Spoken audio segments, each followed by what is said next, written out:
Bueno, aunque no lo veamos, el sol siempre está. Julito De Vido, querido, ¿estás por ahí? ¿Me escuchás? Acá estoy, Carlos. ¿Me escuchás Acá bien? estoy, sí, te escucho perfecta. ¡Epa! Mirá la Acá. foto que pelaron, gran foto. ¿Qué haces, nene? Bueno, ¿Cómo te va? Nunca creí... me falta un saco como los tuyos y ya la próxima subo otra. Lamentablemente estoy mucho más gordo que vos, Julio, No, por favor, pero estás impecable. bueno, acá estamos con Hernán Brienza, que te saluda. ¿Qué tal? ¿Cómo te ¿Qué va, tal, Julio? qué tal, Hernán? ¿Cómo estás? Bien, ¿vos? Bien, te extrañamos la semana pasada. Sí, en realidad yo quería estar, pero bueno, fue imposible. Pero No, ya quedó comprometido el hombre que que tenemos que volver un día que estés. Dale, sí, buenísimo. lo dijo públicamente, lo Sí, dijo al sí. aire, ¿eh? Exactamente, Sí, porque iba a exactamente. venir el año pasado a una serie de entrevistas Sí, que yo sí, lo hacía y contó. no pudo Claro. venir. Che, no, nunca supuse que te iba a tener que llamar tan temprano, tan enseguida, tan pegado a esa notita que hicimos, pero lo de la rural realmente me pareció un escándalo, ¿vos sabés? Y me parece que es imprescindible que vos le pongas la parte, digamos, de la economía, de la visión económica sobre eso que ocurrió el otro día con el discurso de Milei y con el discurso de Pino. Bueno, pero fíjate, Carlos, que independientemente de lo que fueron el tono de los discursos y, llamémoslo entre muchas comillas, las medidas anunciadas, nada de lo que dijimos el otro día en tu programa quedó fuera de timing. O No, sea, claro.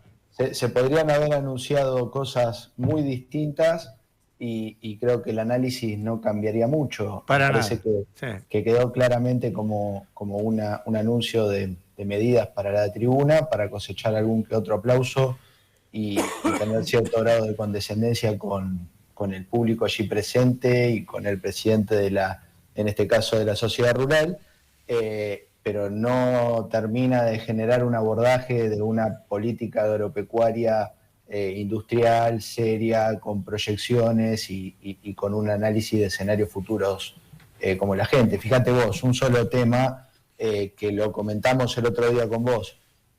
Posiblemente, bueno, en este caso anunciaron una rebaja de carne bovina del 6,75% del derecho de exportación al 5%. Sí. Y lo que yo te comentaba el otro día era que el sector cárnico está pidiendo fundamentalmente la eliminación Así del es. derecho de exportación para la categoría novillos. Novillos, sí, me contaron. Entonces, es como una parte más, un subtítulo más de un anuncio así muy general, independientemente del alivio, entre comillas, que pueda generar a algún sector de los productores, pero que están mirando mucho más al precio de referencia en Chicago o el precio fuego argentino, que a esta baja de entre un 20 y 25% en general en todas las alícuotas que nombraron, ¿no?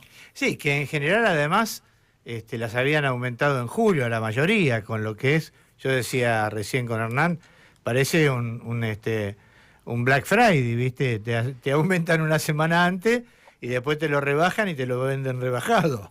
Sí, fíjate que una de las cosas que más rescataban, también entre comillas, es el hecho de que lo anunció en algún aspecto de forma permanente y no en el marco de ese bien llamado por vos Black Friday, ya sea en términos del anuncio o de lo que fue la política anterior, que fue como una especie de dólar soja 4, 5, 6 o 7, ya no sabemos cuánto hubo en los últimos años, y no mucho más que eso. Yo, digamos, a grandes rasgos vería que se busca mantener el diferencial entre el poroto de soja y sus subproductos, esta gestualidad, llamémoslo, hacia la cadena bovina con esa disminución al 5%. Y bueno, a ver, en términos generales, lo del maíz también me parece que no genera un alto impacto en términos de la situación del número productivo, del margen productivo, y si no me equivoco, no hubo anuncios respecto al trigo, que es digamos, la campaña que está en cuestión. O sea, en este momento en zona núcleo lo que está en cuestión es el trigo y su futuro y su producción total. Sí, efectivamente.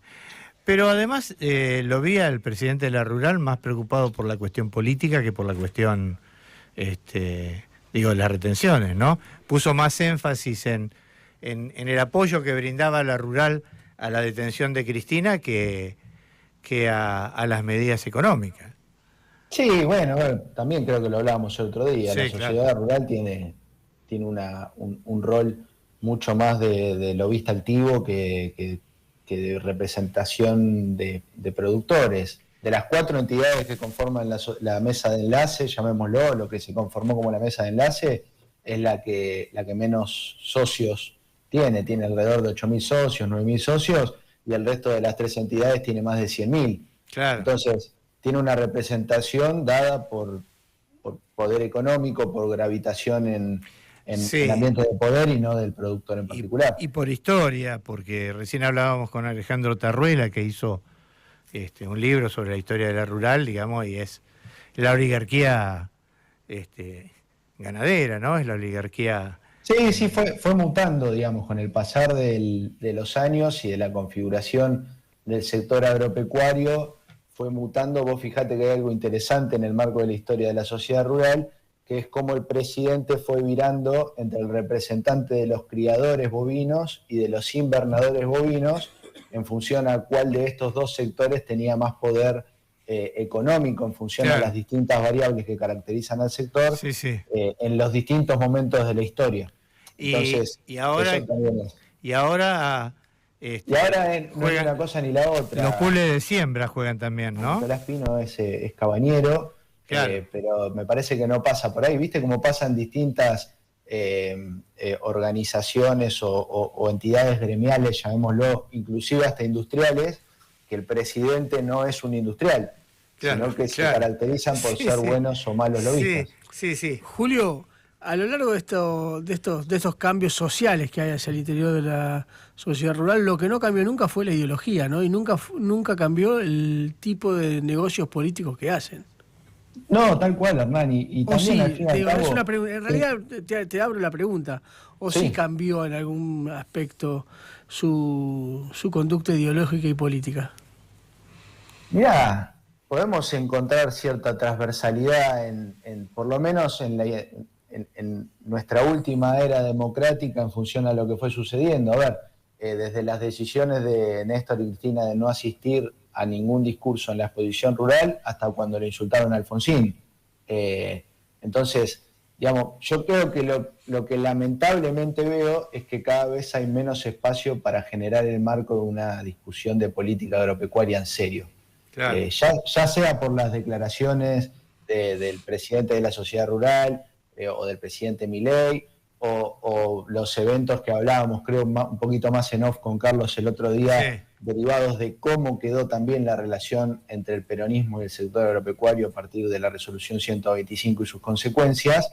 Entonces me parece que lamentablemente cada vez que queramos tener una charla seria sobre política agropecuaria va a ser cada vez más difícil, porque en definitiva nos vamos a terminar facturando cada vez más situaciones como esta, decirle al presidente de la sociedad rural, che, en vez de hablar de política agropecuaria el otro día, hablaste de la condena a Cristina, o de nuestro lado que nos quieran facturar a nosotros la 125 y tener que entrar a dar una charla sobre coyuntura política de las circunstancias, que no me cabe el sayo a mí ni a un montón de otras personas que tratan o que estamos atrás de tratar de generar una discusión de nuevo, de política agropecuaria en serio y no tan coyuntural, que me parece que ahí está el quid de la cuestión, que lamentablemente por la coyuntura tampoco nos permitimos dar un debate en el cual digamos, bueno, si los derechos de exportación pasan de tal alícuota a tal alícuota, consideramos que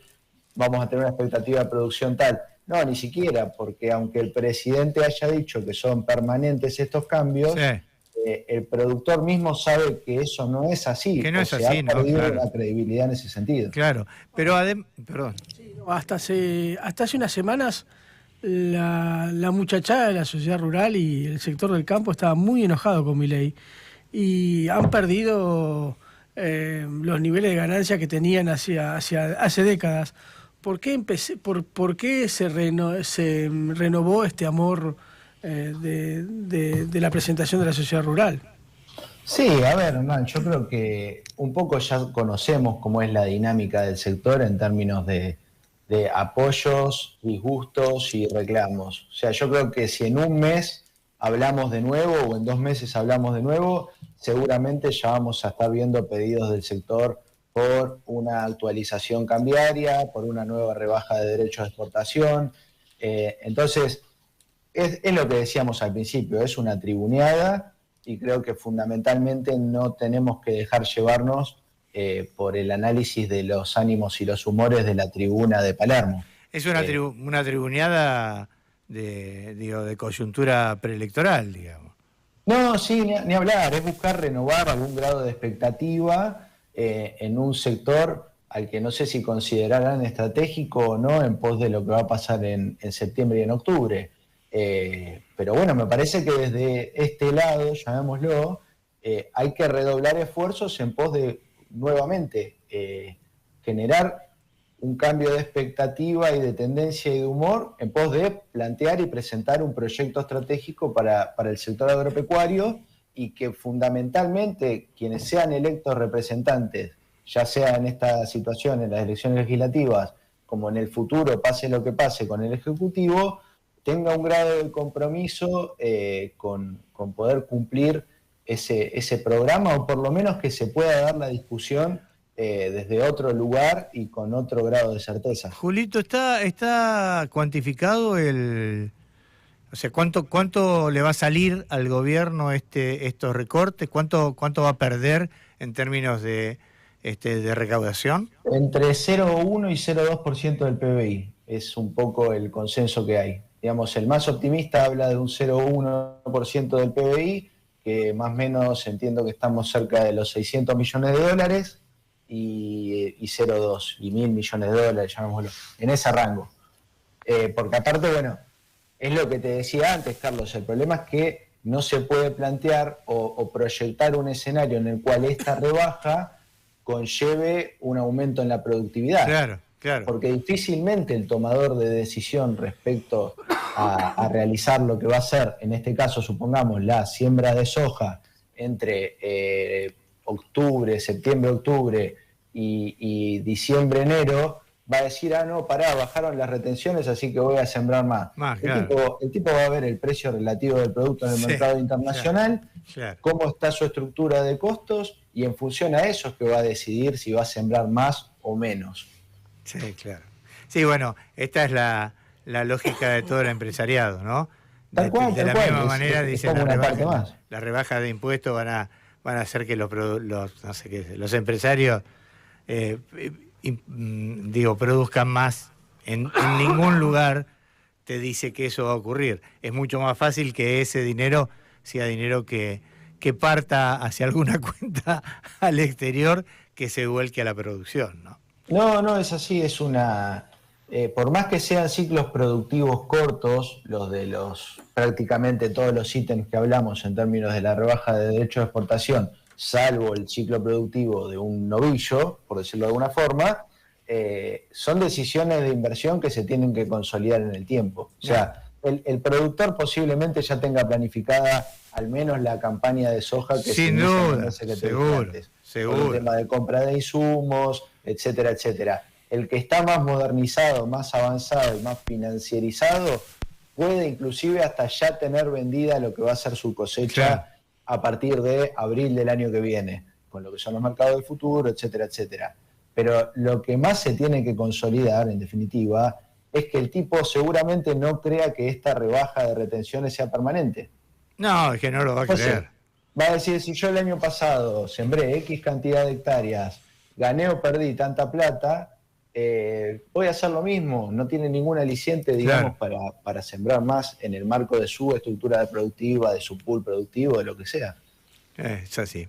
Bueno, agradecido, Che. Sabemos que además estabas medio acotado con los tiempos, así que te agradecemos muchísimo, Julito. De verdad nunca creí que fuéramos a hablar tan pronto, pero seguimos charlando, querido. ¿Sí? Por favor, como te dije el otro día, Carlos, a disposición, y bueno, un abrazo grande a Hernán ahí, y ya nos volveremos a encontrar también en la mesa. Bueno, un abrazo grande para tus viejos también. Chau, gracias. Julio De Vido Hijo, que es especialista en economía agraria,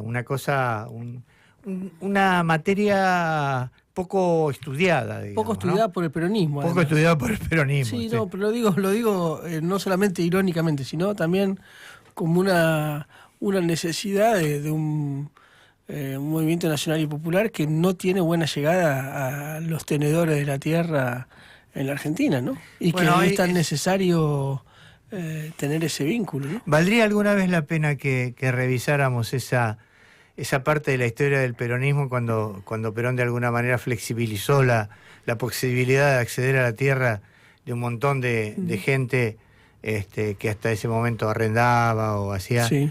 Y no tuvo nunca la respuesta que... No llegó a ser una reforma agraria, pero sí una mejora de las condiciones de la tenencia de la tierra para los pequeños y medianos productores. Y sin embargo, no redundó en ningún tipo de beneficio en términos electorales, por lo menos, ¿no? Bueno, si uno piensa que el creador de la producción de la soja en la Argentina fue Perón y no otro, porque la primera producción de soja, el yuyo le decía, un yuyo que se llama soya, le decía. Sí, un yuyo que se llama soya. La primera producción de soja en la Argentina se hizo en el 73, durante los gobiernos peronistas del 73 al 74. Con lo cual, el que introdujo la producción de soja en la Argentina fue Perón, ¿no? Sí, así fue. Y así igual con eso, los amigos de la sociedad rural no entienden al peronismo, ¿no? No nos quieren, no es que no nos entienden, no nos quieren. No nos quieren. Sí, bueno. Es un tema de amor. No nos une el amor, tampoco el espanto. Ni siquiera es una cuestión económica, ¿eh? No, ni siquiera es una cuestión económica. Yo te puedo asegurar que lo que ayer aplaudieron como locos está absolutamente, emparentado con lo de el dólar soja 1, 2, 3, 7, como decía Julito. No hay una mayor ventaja hoy para los sojeros que la que tenían con Massa. Sí. Y lo puteaban en colores, y algunos también en algunos idiomas, lenguas muertas, vio que... El esperanto. El esperanto, sí. Alguien puteaba en arameo también. Sí. Así que bueno, vamos a hacer la tanda, vamos a escuchar un tema, aprovechando que estuvo Julito con nosotros, vamos a escuchar ese temita porque estuvimos hablando de la sociedad rural, ¿no? Bueno, las penas son de nosotros, las vaquitas son ajenas. FM La Patriada está en el 102.1. Estamos donde estás.